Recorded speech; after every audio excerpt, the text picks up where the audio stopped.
Have we reached peak Silicon Valley? That's the Economist's cover story, explaining how the birthplace of many unicorns is driving new startups away and putting its primacy, excuse me, as a technology hub at risk. Joining us now is the reporter behind that article, Alexandra Suich Bass, US tech editor for The Economist. Very good afternoon to you. Thank you for joining us. I guess the first question is this because things have got too expensive, or because the tone or work ethic has turned sour? What's the main reason people are no longer as enamored by the region as they were before? I would point to three main reasons that we're calling it Peak Valley. And when we say Peak Valley, what we're saying is that the valley is still going to be incredibly important, that just its relative influence is on the wane versus other tech hubs. The three main reasons are the dominance of the tech giants that are local here. So Facebook, Google, Apple are able to pay so much for employees. They issued over $16 billion in stock-based compensation in 2017 alone. And that makes it incredibly hard for startups to compete. It was never possible before to get rich just by working at one of the incumbents in a middle management position. The only way you used to be able to get rich in the valley is by choosing the right startup and riding the rocket ship all the way. And now we're seeing this whole class of kind of middle management employees who are able to make a great living. And so it really reduces the incentives and changes the incentives of people wanting to take risk and go work at startups. The other 2 points I'd make are the huge cost of living. The Bay Area now has the highest cost of living in all of America. New York, by comparison, is less expensive. And that's had huge impacts for startups that are trying to operate here. It's just so expensive. And then the third thing that will affect all of America, not just Silicon Valley, is immigration policy. And it's making it harder to hire the best and most talented engineers. So that's going to give more power to places that are nearby, like Vancouver and Toronto in Canada, and Europe, which have more favorable immigration policies. Alexandra, isn't it also, though, a factor of where the venture capital firms are based? And if they're not there, where else are they? And where else are they looking for startups? So the Sand Hill Road veterans used to just be able to count on all talented entrepreneurs coming to them, and they'd be able to write checks. We're seeing two things happen. One is that they're shifting their focus out of the Bay Area to find kind of value deals.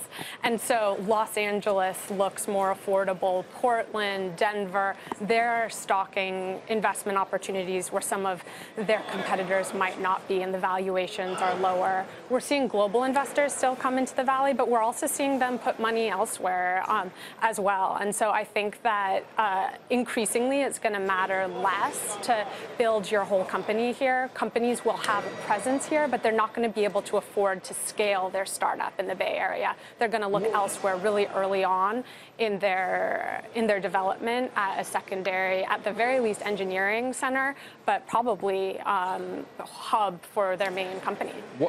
What about the big guys, the Google, Apples, Facebooks? I mean, clearly Amazon is about to announce where its second headquarters is going. Are those guys looking to move out as well, or are they still committed to the area?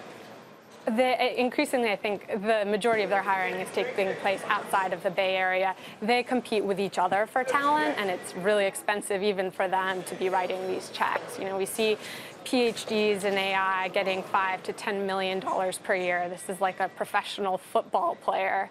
And so they're able to pay it, but they really, there's just a limited supply of talent in the Bay Area, and they have a lot of it already. So they're increasingly hiring elsewhere. I think one of the interesting questions for cities is whether they really want to replicate the success that the Bay Area has already seen. So the Bay Area has this incredible tech hub, and a lot of cities that are vying for Amazon's second headquarters think they want that, but it comes with a huge cost when it comes to housing, and a lot of the cities are offering tax breaks to Amazon, and so there's huge social and societal dislocations that come from a tech boom, which the Bay Area is playing out already. So I think cities want to understand the upside, but then also the downside that comes from success in technology.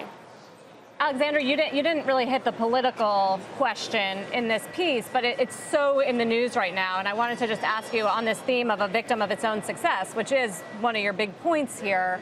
The fact that there is backlash from both sides of the aisle against these big technology firms for how powerful they are, and censorship, you name it, Facebook, Google, Amazon. I wonder if there's a stigma in how that's playing out in the rest of Silicon Valley with the startup scene, and if there's an effort or an impulse to move away from those big companies for that reason.